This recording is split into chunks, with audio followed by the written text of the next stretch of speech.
Hi, it's Gadget UK here again. This is a video I've been meaning to do for a very long time actually. It's been sort of sat around for about 12 to 18 months I think. It's a simple 64 cart from MindFlareRetro. Now this cart was originally I think designed by Jim Brain from Retro Innovations. And MindFlareRetro took interest in this obviously and has done his own sort of run of these. Now it was at the prototype stage when this first was sent to me actually, and one of these or a few of these were sent to Hans over on his channel there, Bawak. I'll post a link down below. It's worth checking out his video. He goes into a lot more detail and explains exactly how this works and some of the problems he ran into. Now it's a while since I looked at that video. I can't quite remember the problems he was having. I think it was, if memory serves, it was something to do with that this has got a single chip. And the way that the carts typically work on the C64, you have two 8K chips. There's two chip select signals that come out the back of the C64, ROM L and ROM H. Dave Curran actually clarified that for me recently actually, because I did a video there on that multi-slot thing for the C64. It's like got 3 slots and I can have 3 carts at once. I forget what it's called now, a cart expander. One of the things Dave was saying is the ROM L and ROM H are kind of like the chip selects, and that ties in with my memory of the problem that Hans had with this. That let's say you put a 16, this is designed for a 27C12A, as you'll see in a sec. This chip here, a single 16K chip, but let's say the cart mechanism, if you like, was designed to have 2 8K chips, and you use the ROM L to select one or the ROM H to select the other, as far as I understand. So therein lies the first problem, that you've only got this chip will only have obviously the single chip select. So that would be okay when ROM L, let's say ROM L's connected to chip select, that would be okay when ROM L's driving it, but then when the C64 wants the upper 8K block, it's going to disable ROM L and it's going to select ROM H. That's where you then get an issue. Now I was thinking, I could use a diode, so that ROM H and ROM L, or a couple of diodes, so that both of them can drive the chip select there. I think that should be it. I do remember Hans had some pull downs or pull ups or something, so we may need to do a similar thing here. I'm not sure. I'm just going to give it a go and see, and we'll experiment and see what works and what doesn't.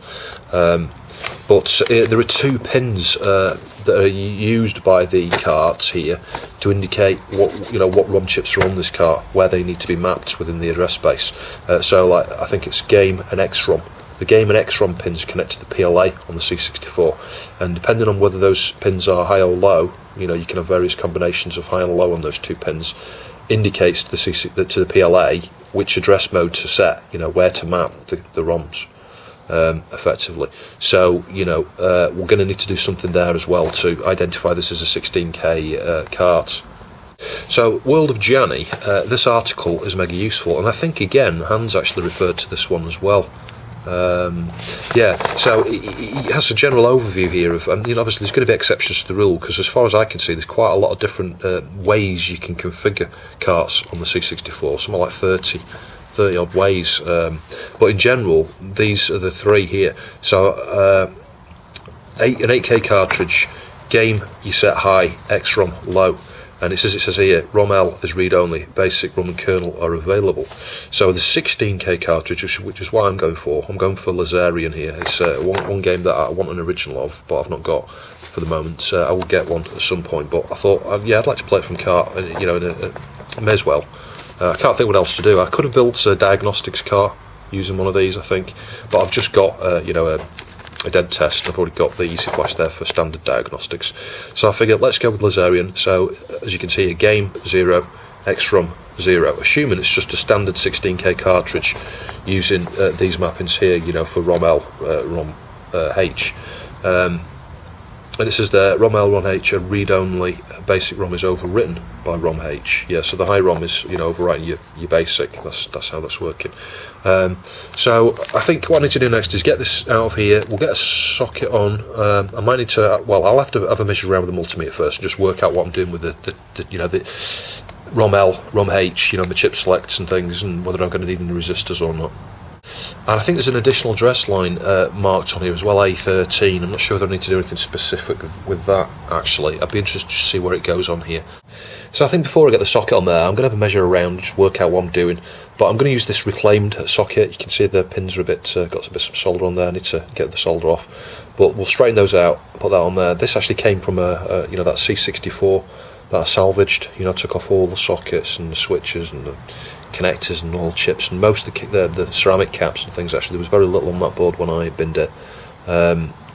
Yeah, so it'd be nice to have a Commodore socket on there. It came from the C64.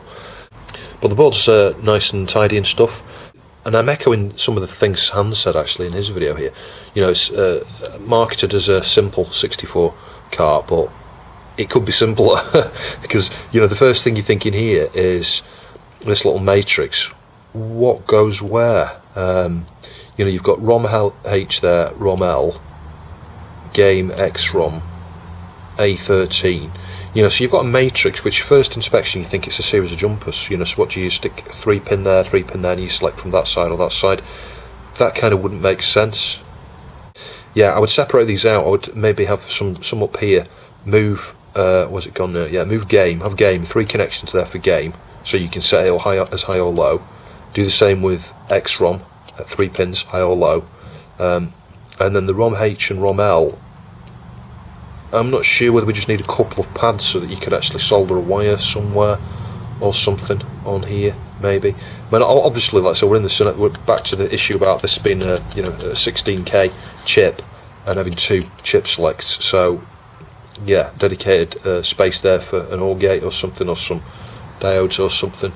The thing I'm not clued up on here is what these resistors are for. Actually, I'm guessing they're going to be pull downs, maybe, or pull ups.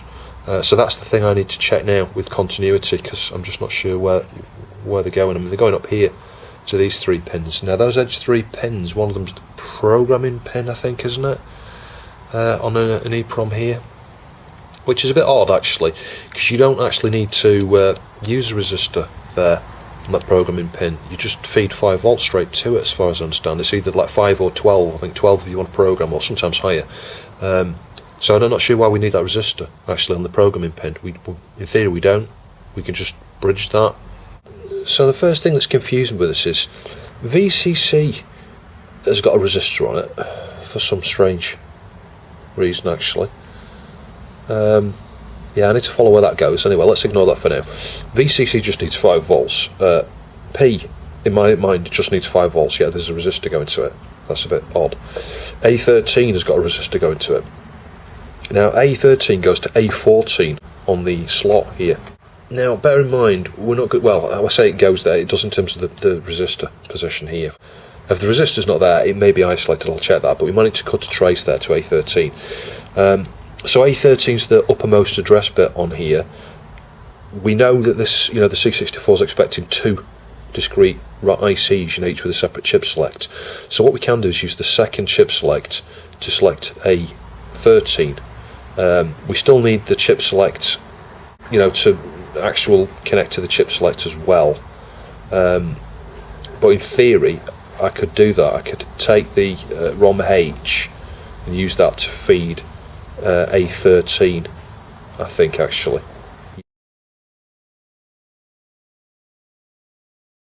Yeah, so forget which way around these are. This G, I think that's the chip select, isn't it? I think output enables 20. Yeah, E. Yeah, active, both active, low. So I'm guessing 22 is perhaps going to be tied low.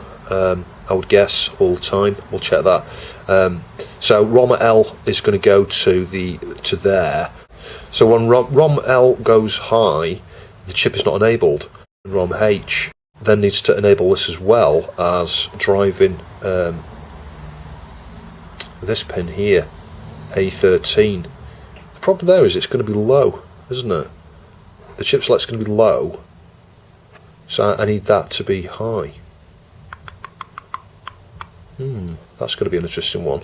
The alternative way is to flip the ROM L and ROM H so that the inverse is true, so that I can drive A13 here. Yeah, thinking about it, I can do that. I can drive A13 using the ROM L signal actually. So when ROM L is low,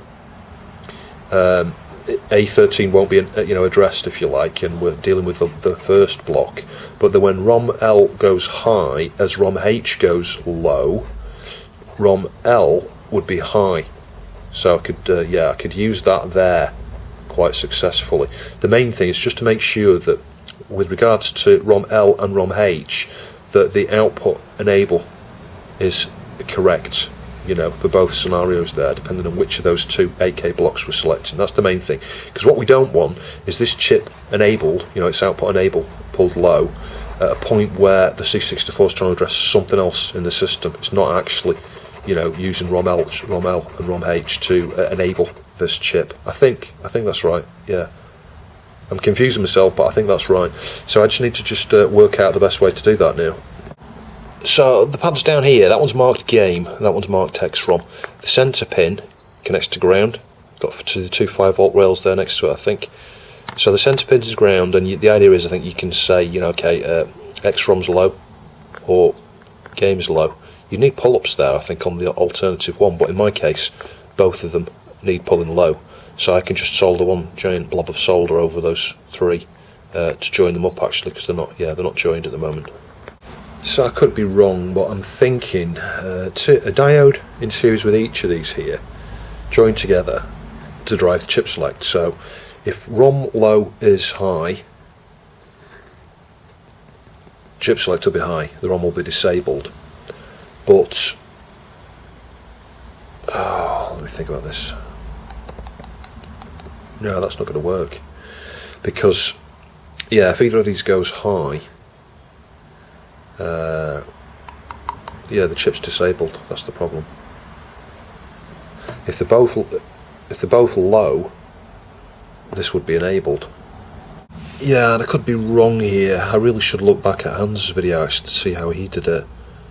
I'm guessing this would work. If the diodes are the other way around, we had a weak pull-up, maybe 10K there, going to the chip select. It's going to be pulled high, disabled as default, quite weak. But then if you connect up, say, one of these, let's say this goes high here, it's not going to switch, so it's still going to be pulled high. If it goes low, you get this weak pull-up will feed this way, enabling it, I think.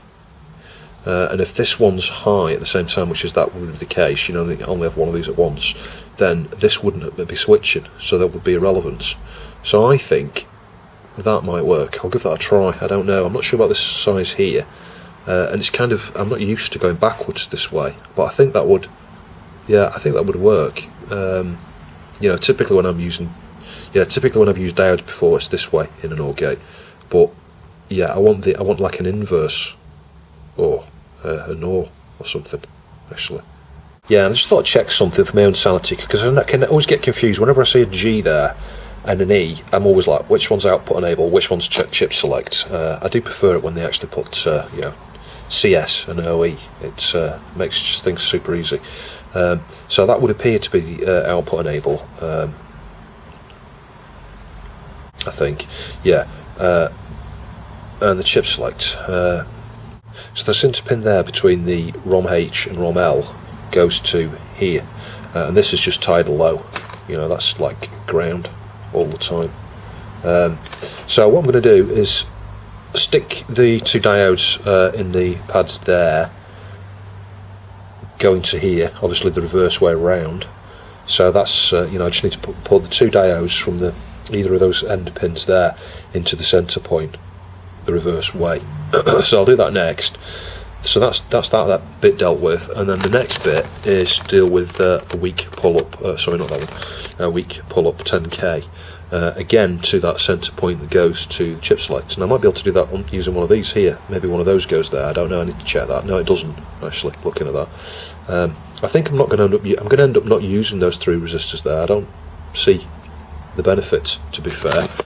It looks like one's going to VCC for something. I'm not going to need that. The other one's going to the program pin. Well, you can just short that to the VCC. It doesn't need a resistor. And A13 is going to be where I'm going to be selecting one of the other, I think the ROM H signal, actually. Well, I think what I've done here is created a flux capacitor. Actually, it's got that sort of shape to it. You know, I've got a diode coming down this way, a diode this way, from this point of this resistor here going up. So I just need to connect VCC across here somewhere. There might be a VCC connection there, I don't know. There certainly is on this pin here. So I could just join a little wire over there. That's going to be fairly easy. And the final thing is just to deal with A13, pulling the relevant signal across. I'll do that with a wire under here. I think that's the easiest way. So I've got the cap on there, and I just soldered that super short wire. Now, if I'd left the leg on that resistor, that would have been really easy to join up actually, and it wouldn't look too bad. So the next thing to do is just solder this on here, and then A13, I just need to join it up to the ROM H, and I think we should be ready to go. We should be able to give it a try. Hopefully I won't destroy my PLA or something. So I tried it, and we just had like an orange screen. Now, I thought I'll just check my connections. I went away and thought about it, and that little wire ad going from A13 to ROM high, if you think about it, the logic's the wrong way around there, because what I was trying to do is when the ROM high is addressed, I wanted A13 to be enabled, but it's active low, so that ROM high signal goes low when the upper block is addressed, you know, that second chunk there. So it needs to go to ROM low, because conversely, when ROM high goes low, ROM low goes high. Yeah, the whole high low, ROM low, high low thing is just getting confusing. But you can see what I'm trying to say. So I connected up A13 to ROM low, which when that goes low, because it's when that goes high, it's looking at the second AK block there.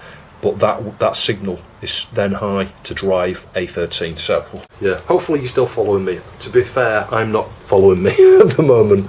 So, oh yes, sweet. So yeah, I thought that would work. I was surprised when it didn't to start with, but then like I said, I'd overlooked something pretty obvious. So that seems to be working. I'll connect up my arcade stick here, the Neo Geo arcade stick, via my adapter, and we'll just give it a go. Yes, hopefully there's less light bloom there. I'd forgotten how to play this. You've got to press the direction and the fire at the same time. And I think we have to take those out, yeah, before the timer goes down, without getting hit by those things. I mean, it's a really basic game, this, but I've got fond memories of this. When I was a child, we stayed at my boss's, well, not my boss, my dad's boss's house, actually. They went on holiday, and we kind of house sat. And they had a C64, his kids had a C64. Boy, did that C64 get a hammering while they were away, and this was one of the games that was on it. Then you've got to get into the middle, and then get out, I think. What do you think? Ah, you shoot them now. Preferably before they shoot you. Oh yes. And as you can see, it's working fine. Yeah, so this one you've got to navigate through this maze here without getting grabbed. Oh, you can still shoot here. Good job. Yeah, this is where auto fire would be super useful.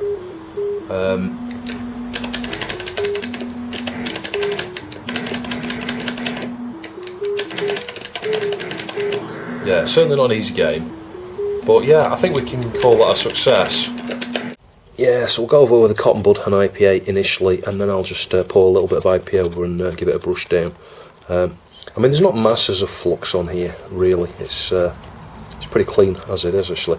So you can see what I mean there. You know, this is where the wire went originally, over to this side here to ROM H, and that's wrong, just because the logic is inverse there. You know, your ROM select signals there go high when it's not active, so we need to use the ROM low to drive A13. It was just that simple. You know, so with a little bit of expansion here to make this area a little bit easier to work with, you know, so you could fit a couple of diodes on there like that, and fit the resistor, you know, the specific pads for that. But in general, yeah, I'm quite pleased with this. I think they're really sweet, these. I've got another one of these. I might make that one up at some point, or give it to a friend or something, I'm not sure yet. But yeah, anyway, I'll just pour a bit of IPA on here, let's say, brush it down, and then we're all done. So yeah, sweet little carts those. As I say, do check out MindFlareRetro's channel there. I do think, whilst this is on a prototype now, it's very old. It's well over a year old. This, he'll have revised it already, but I would have said if you just expanded this area here a bit to make it a bit easier to fit a couple of diodes and a resistor, there's no reason why that couldn't be used for a 16K chip like that fairly easily. Because you can see I've hardly had to do anything really. Just put the two diodes, the resistor, and a little wire there and a little wire here. You could do that with jumpers fairly easy and make that configurable. But as I said right at the start, this was kind of designed for 8K chips, I think. But yeah, hopefully you found that interesting. Thanks for watching. I'll see you soon.